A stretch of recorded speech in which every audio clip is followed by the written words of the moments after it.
let me show you how you can go back on your notes using your MacBook. So if you're using the Notes app, you can open it up, of course, as usual, and you can type stuff in, right?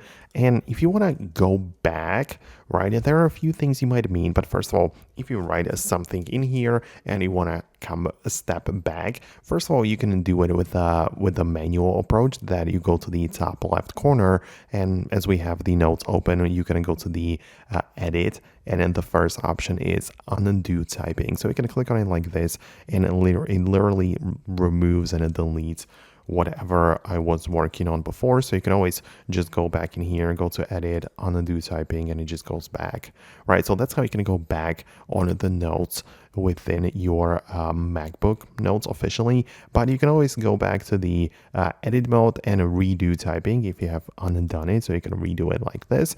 And keep in mind that right next to it, we also have the shortcut. So it's telling me that Command Z is actually going to get the job done, and a Shift Command Z is going to reverse it and redo it. So you can also use the shortcuts. I like to do it this way because it's, for me, much easier than just click around. So that's definitely something you can do. And also, if you mean that you want to go back to like different folders within the notes, just make sure you expand the side panel and actually come back. Because in here, I'm currently in the notes where I have 89 notes. But if you are looking for the iCloud notes, for example, you might want to go in here, or some folder notes, or some other tools or other folders, for example, math notes, quick notes, and so on.